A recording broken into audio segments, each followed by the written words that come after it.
आज हिंदू को केवल केजरीवाल याद है, हिंदू को केवल राहुल गांधी याद है, मोदी और योगी याद है। हिंदू को याद नहीं है तो चित्तौड़ का वो किला याद नहीं है जिस पर अलाउद्दीन खिलजी ने केवल ये जानकर अटैक किया था कि रानी पद्मिनी पूरी दुनिया की सबसे खूबसूरत स्त्री है और इस्लाम कहता है कि जहां इस्लाम का राज हो किसी को भी खूबसूरत स्त्री रखने का काफिर को अधिकार नहीं होता। ये इस्लाम कहता है, उनकी हदीसें कहती हैं। मैं चुनौती दे सकता हूं, जो कहता हूं नहीं कहती, आओ किताब लेकर बैठते हैं, उस पर बहस करते हैं। अलाउद्दीन खिलजी अटैक करता है 5 लाख लोगों को लेकर, जिनमें केवल 20,000 मुसलमान थे। 4,80,000 ऐसे हिंदू थे जिन्हें अपने धर्म का ज्ञान ही नहीं था, जिन्हें यह पता नहीं था कि इस्लाम क्या है और हमारा धर्म क्या है, सनातन धर्म क्या है। ऐसे कीड़े आज भी इस धरती पर बहुत सारे रेंग रहे हैं। मैं केवल अंतिम दिन की कहानी आपको सुनाना चाहता हूं।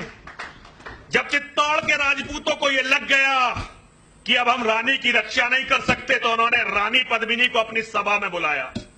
उन्होंने महारानी से कहा, महारानी मां, हम अब आपकी रक्षा करने में सक्षम नहीं हैं, हम लोग कल जाएंगे और सारे लड़कर मर जाएंगे, आप अपना निर्णय बताइए कि आप क्या करने वाली हैं। रानी पद्मिनी ने कहा, सबसे पहले तो वो कौम फूंकने लायक है जो अपनी बहन बेटियों के स्वाभिमान की रक्षा नहीं कर सकती, उनकी आन नहीं बचा सकती। उसके बाद उन्होंने आदेश दिया कि मेरे लिए तो एक काम करा जाए, एक बड़ा हवन कुंड बनाया जाए। यदि आज तुम में इतनी हिम्मत नहीं है कि तुम मेरी आबरू बचा सको, मेरी आबरू की रक्षा कर सको, तो मैं अपने आप को अग्निदेव को समर्पित कर दूंगी और वो मेरी आबरू की रक्षा करेंगे, वो मेरे स्वाभिमान की रक्षा करेंगे। कुंड था बहुत बड़ा, 40 फुट गहरा और बहुत बड़े क्षेत्र में फैला हुआ कुंड था। उस कुंड में एक बहुत बड़ा हवन कुंड, जिसे आप लोग चिता भी कहते हैं, अज्ञानी चिता कहते हैं, मैं उसे हवन कुंड कहता हूं, वो तैयार की गई।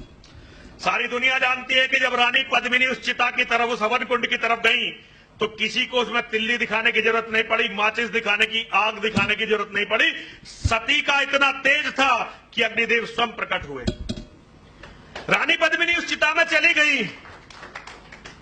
उनके जाने के बाद नंबर आया उन औरतों का जो बूढ़ी थी। सारी बूढ़ी औरतें उस चिता में चली गईं। बूढ़ी औरतों के बाद जवान औरतों का नंबर आया, जो विधवा हो चुकी थी, वो उस चिता में चली गईं। विधवाओं के बाद नंबर आया सुहागन औरतों का। सारी सुहागन औरतें उस चिता में चली गईं। उसके बाद नंबर आया कुंवारी लड़कियों का, कोई 13 साल की, कोई 14 साल की, कोई 11 साल की। वो सारी बच्चियां उस चिता में चली गईं। और जब वो सब उस चिता में चली गईं, तो अब उन बच्चों का नंबर आया जो अपने पैरों पर नहीं जल सकते थे। कोई 6 महीने का था, बेटे भी थे और मैं बेटियां भी थी। मुझे समझ में नहीं आया ये कौम इतनी कायर कैसे हो गई कि आज हम सच को सच बोलने में डरने लगे। लेकिन सत्य तो ये है कि इस देश में एक बार नहीं, 2 बार नहीं, 3 बार नहीं, हजारों बार ऐसा हुआ जब पिताओं ने, भाइयों ने, दादाओं ने, चाचाओं ने, ताऊओं ने अपने बच्चों को अपने हाथ से चिता में फेंका। कोई 3 महीने का है, कोई 6 महीने का है, कोई 9 महीने का है, कोई साल भर का है। वो चल नहीं सकते थे, अपनी मर्जी से चिता तक नहीं जा सकते थे। उन सबको चिता में फेंका गया और उन्हें चिता में फेंकने के बाद सारे राजपूत इकट्ठे हुए। मेरी अपनी भी एक बेटी है, शुभम बेटा। मैं कभी कभी कल्पना करता हूं, मुझे कभी पता चलता मेरी बेटी को चोट लग गई। मैं बहुत कम मिलता हूं अपनी बेटी से, लेकिन जब मुझे पता चलता है मेरी बेटी के कहीं चोट लग गई, तो मुझे ऐसा लगता है जैसे किसी ने मेरे दिल को पकड़कर निचोड़ दिया हो। एक बार मेरी बेटी को, जब बहुत छोटी सी थी, उसकी मां की गलती से एक माचिस की तिल्ली छू गई थी और मैंने उसकी मां को बहुत जोर से थप्पड़ मार दिया था। मैं उसके लिए क्षमा, मतलब मुझे अच्छा, आज कहने में अच्छा नहीं लगता, लेकिन मुझे लगा कि मेरी बच्ची को आग छू कैसे सकती है। अगर हम अपनी बच्ची को आग छूने में इतने परेशान हैं, तो हम उन बच्चों को क्या भूल जाते हैं जिन्हें पिछले 800 साल तक केवल इसलिए चिताओं में जाना पड़ा कि इस देश में गुलामी थी, और गुलामी भी उन राक्षसों की थी जो अपने सिवा किसी को व्यक्ति मानते ही नहीं थे, आदमी मानते ही नहीं थे। जो बच्चे बता रहे थे, मैंने वास्तव में इन बच्चों को बताया ये वस्त्र कौन से वस्त्र हैं। जब रानी पद्मिनी का रानी पद्मिनी का जौहर हो गया तो सारे राजपूत इकट्ठे हुए, जितने भी उस गढ़ में बचे हुए थे। उन्होंने खूब सारी शराब वहां लाकर रखी, खूब सारा मांस, क्योंकि राजपूत शराब भी पीते थे, मांस भी खाते थे। इतिहास से हम भाग नहीं सकते। योद्धाओं का भक्षण अलग था, हम सन्यासियों का, संतों का, ब्राह्मणों का खाने का तरीका अलग था। और जो भी वो खा सकते थे सब कुछ उन्होंने खाया। खाने के बाद पूरे चित्तौड़गढ़ में जितने भी कुएं थे सबको मिट्टी से भर दिया ताकि एक बूंद भी पानी ना बचे। चित्तौड़गढ़ में जितना भी अन्न बचा सबको जला दिया, पूरे चित्तौड़गढ़ को आग लगा दी। और उन्होंने फिर ये केसरिया कपड़े पहने, मेरा रंग दे बसंती चोला। और ये कपड़े पहनकर, क्योंकि ये आग्नेय वस्त्र होते हैं, वो लड़ाई के लिए निकले। और इतिहास जानता है मुट्ठी भर लोग, जो गिनती में 1000 भी नहीं थे, उन्होंने लगभग 1.5 लाख शत्रुओं को गाजर मूली की तरह काट डाला। वो कब हुआ?